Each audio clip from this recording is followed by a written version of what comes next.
नमस्कार साथियों, कैसे हैं आप सब। आप सबका स्वागत है आपके अपने इस यूट्यूब चैनल पे। आशा है कि आप सब अच्छे होंगे। साथियों, जैसे कि अभी देश में जो है पुरानी पेंशन योजना की मांग जो है काफ़ी ज़ोरों शोरों से चल रही है और इसी के दौरान जो है आपको देखने को मिल रहा होगा कि जैसे अभी 8वें पे कमीशन की भी मांग होने लगी है। जैसा कि 7वां वेतन आयोग में के सिफारिशों में बताया गया था कि 8वां वेतन आयोग जो है वो मतलब कि हर 10 साल पे जो है वेतन आयोग का रिव्यू होगा और हर 10 साल पे जो है वेतन आयोग में परिवर्तन किया जा सकता है। तो जैसा अभी 8वें वेतन आयोग के लिए मांग जो है ज़ोरों शोरों पे चल रही है, तो क्या सच में जो है 8वां वेतन आयोग लागू होगा और क्या सरकार 8वें वेतन आयोग की घोषणा करेगी? सरकारी कर्मचारियों का आखिर कब तक मिलेगा जो है ये खुशखबरी? तो देखिए, इससे संबंधित कुछ न्यूज़ हैं जिसके बारे में हम इस वीडियो में चर्चा करेंगे और जानने की कोशिश करेंगे कि 8वां वेतन आयोग कब से लागू होगा, उसमें जो है कर्मचारियों को क्या फ़ायदा मिलेगा और कब तक ये खुशखबरी मिल सकती है। तो चलिए देर न करते हुए आगे बढ़ते हैं वीडियो में। ये देख सकते हैं, जैसा कि आप यहाँ पे देख सकते हैं 8वें वेतन आयोग फिटमेंट फैक्टर आ गई है, खुशखबरी बदल जाएगा बेसिक पे। तो क्या है इसमें, इस न्यूज़ में, चलिए देखते हैं।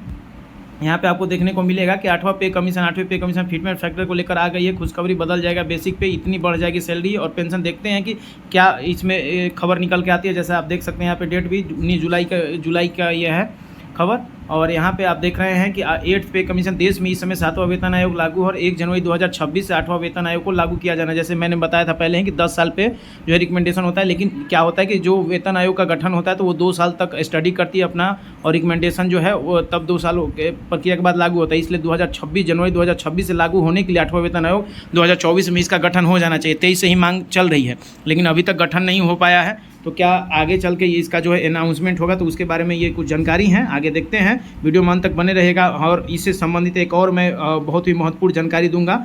आपकी जानकारी के लिए बता दूं कि केंद्र सरकार हर 10 साल पर नया वेतन आयोग लागू करती है। आपको बता दूं कि 7वां वेतन आयोग 1 जनवरी 2016 से लागू हुआ है। अब ठीक 10 साल बाद यानी कि 1 जनवरी 2026 से 8वां वेतन आयोग लागू किया जाएगा।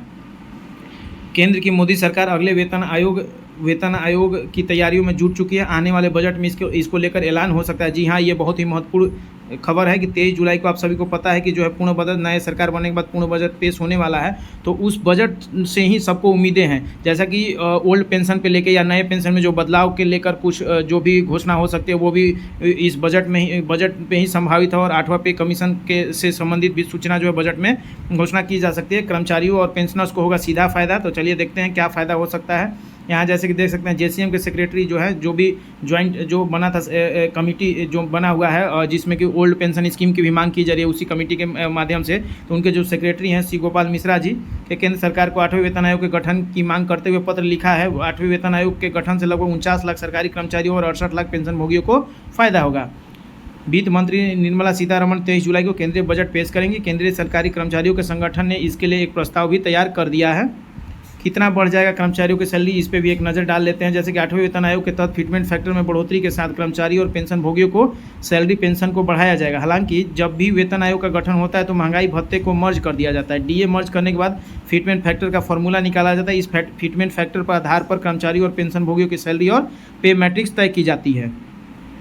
8वें पे कमीशन में कितना होगा फिटमेंट फैक्टर, ये देखने वाली बात है कि कितना हो सकता है। चलिए देखते हैं एक एक्सपेक्टेड जो है फिटमेंट फैक्टर क्या रह सकता है संभावित। 7वां वेतन आयोग जब लागू किया गया था तब फिटमेंट फैक्टर को 3.6 सेट करने की मांग की गई थी, लेकिन केंद्र सरकार ने 2.57 फिटमेंट फैक्टर ही दिया। तब से 3.68 फिटमेंट फैक्टर की मांग की जा रही है, लेकिन केंद्र सरकार अब तक इसको नहीं दिया है।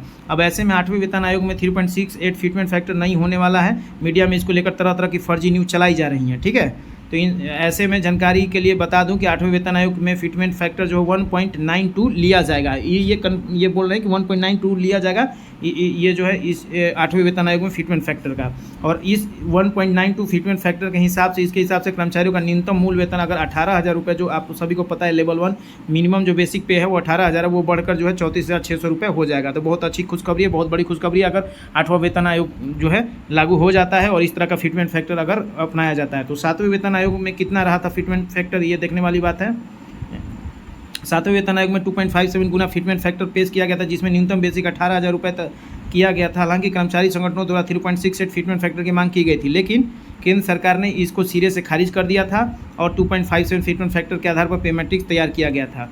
8वां वेतन आयोग से बदल जाएंगी ये चीज़ें, क्या क्या चीज़ें बदल सकती हैं। तो 8वें वेतन आयोग में आने वाले कर्मचारियों पेंशन भोगियों की बेसिक बदल जाएगी। बेसिक सैलरी जैसे बताया कि जो भी फिटमेंट फैक्टर लागू होगा तो जो बेसिक पे है उसमें जरूर बढ़ोतरी होगी। महंगाई भत्ता फिर से 0 से शुरू होगा, क्योंकि जो अभी वर्तमान में 50% महंगाई भत्ता है और जो जुलाई का महंगाई भत्ता जो है अनाउंस होगा अक्टूबर में, तो वो भी बढ़ेगा। तो वो सारी जो महंगाई भत्ता है उसको मर्ज कर दिया जाएगा बेसिक के साथ, और फिटमेंट फैक्टर के साथ एक नया बेसिक हो जाएगा बेसिक पे। और उसके बाद 0% से आपका जो है डीए शुरू होगा, महंगाई भत्ता शुरू होगा। कल मिलकर 8वें वेतन आयोग आने से एक कर्मचारी सैलरी और पेंशन लगभग 15 से 25 हज़ार की बढ़ोतरी देखना, अगर मतलब 8वां वेतन आयोग अगर लागू हो जाता है तो 15 से 25 हज़ार तक की सैलरी में वृद्धि देखने को मिल सकती है।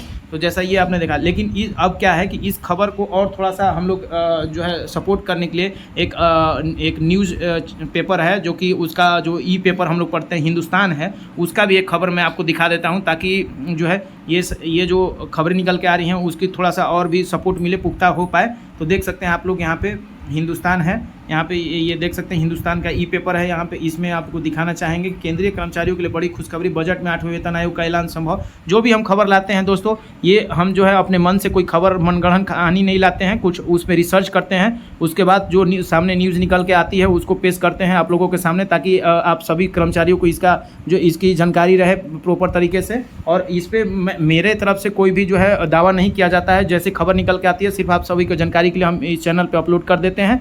और अगर आप सब चैनल पे नए हैं तो चैनल को सब्सक्राइब कर लीजिए, इसी तरह का वीडियोज आप सभी को मिलते रहेगा।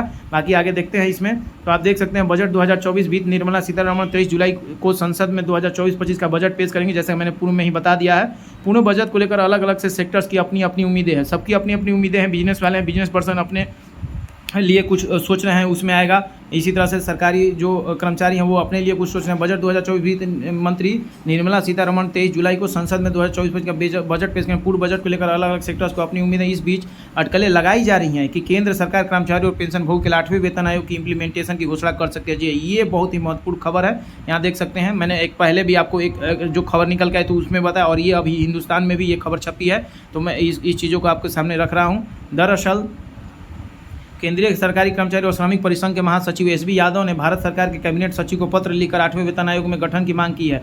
पत्र में पुरानी पेंशन योजना जी ओपीएस की भी मांग की गई है बहाल करने के लिए, और 18 महीने का जो कोरोना काल में जो आपका डीए जो है रोक दिया गया था, तो उस महंगाई भत्ते को भी जारी करने और कर्मचारी और पेंशन भोगियों को कोविड-19 महामारी के दौरान रोकी गई जो डीए की रकम थी उसको भी देने की मांग उठाई गई है। फिलहाल तो वो चीज़ें हो या ना हो कम से कम, लेकिन जो सबसे ओरिजिनल मुद्दा है वो ओपीएस का मुद्दा है और 8th पे कमीशन का गठन है। तो ये सरकार जो है इतना ये मान ले तो केंद्रीय कर्मचारी और अन्य भी राज्य सरकार के कर्मचारियों के लिए बहुत ही अच्छी खबर होगी। 8वां वेतन आयोग कब से लागू होना चाहिए? आमतौर पर हर 10 साल में केंद्रीय वेतन आयोग का गठन किया जाता है। केंद्र सरकार के कर्मचारियों को वेतन भत्ते के साथ साथ लाभों की समीक्षा और संशोधन की सिफारिशें करता है। ये सिफारिशें महंगाई और अन्य बाहरी फैक्टर्स को ध्यान में रखते हुए की जाती है। बता दें कि 7वें वेतन आयोग के गठन तत्कालीन प्रधानमंत्री मनमोहन सिंह ने 28 फरवरी 2014 को किया था, और इसने 19 नवंबर 2015 को अपनी रिपोर्ट सौंपी थी, और सिफारिश 1 जनवरी 2016 से लागू हो गया था। तो देख सकते हैं आप लोग 2014 में यहाँ जो 28 फरवरी को गठन किया गया था, और 2016 से जनवरी 2016 से लागू हुआ था। तो लगभग 2 सालों का ये जो है पीरियड होता है गठन से लेके उसको इम्प्लीमेंटेशन के लिए। तो इसीलिए अभी मांग चले कि 2024 चल रहा है, 2024 में अगर गठन हो जाएगा पे कमीशन का, तभी जाके जो है जनवरी 2026 से जो है वो लागू हो पाएगा। तो अभी मांग जो है इस चीज़ को काफ़ी तेज़ी से चल रहा है 8th पे कमीशन। अब देखते हैं सरकार जो है क्या घोषणा कर सकती है। अभी तो कयास लगाए जा रहे हैं, और जैसा कि न्यूज़ चैनलों से खबरें निकल के भी आ रही हैं, तो इसमें जो है सभी कर्मचारियों को काफ़ी फ़ायदा होने वाला है। सबकी सैलरी में 15 से 25 हज़ार तक की बढ़ोतरी हो सकती है। अभी देख सकते हैं बजट 2024 में 8वें वेतन आयोग पर ऐलान संभव।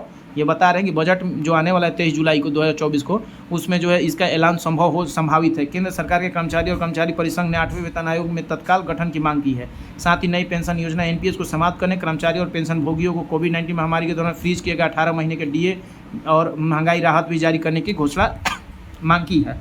बता दें कि 2024-25 में का केंद्रीय बजट 23 जुलाई को संसद में पेश किया जाएगा। वित्त मंत्री निर्मला सीतारमण का यह लगातार जो है 7वां बजट होगा। 1 फरवरी को पेश किए गए अंतरिम बजट में लोकसभा चुनाव के बाद सरकार बनने तक की अवधि की वित्तीय जरूरतों का ख्याल रखा गया था, जिसके बाद जुलाई में नई सरकार द्वारा पूर्ण बजट पेश किया जाना है। अभी आपको जुलाई में जो है पेश किया जाना है। तो ये देख लीजिए बहुत ही महत्वपूर्ण है कि 8वां पे कमीशन सब लोग कयास लगाए हुए हैं, सभी जो सरकारी कर्मचारी हैं वो जो है उम्मीदें रखे हुए हैं इस बजट से कि इस बजट में जो है ओपीएस से संबंधित कुछ घोषणा हो सकती है या एनपीएस में क्या बदलाव हो सकता है। उस पर भी कमेटी की बैठक हुई थी, तो अभी तक उसमें कुछ पुख्ता जो है न्यूज़ निकल के नहीं आया है और 8वें पे कमीशन से संबंधित ये सब न्यूज़ भी प्रकाशित किए जा रहे हैं कि इसमें भी जो 8वां पे कमीशन के गठन की घोषणा हो सकती है। तो चलिए आप सभी के सामने हमने ये वीडियो साझा किया है कि आपको वीडियो कैसा लगा आप कमेंट बॉक्स में जरूर कमेंट कीजिएगा और चैनल पर नए हैं तो सब्सक्राइब कर ले और अपने दोस्तों मित्रों यारों तक ये वीडियो को शेयर करें और अधिक से अधिक लाइक करें, शेयर करें। Thank you.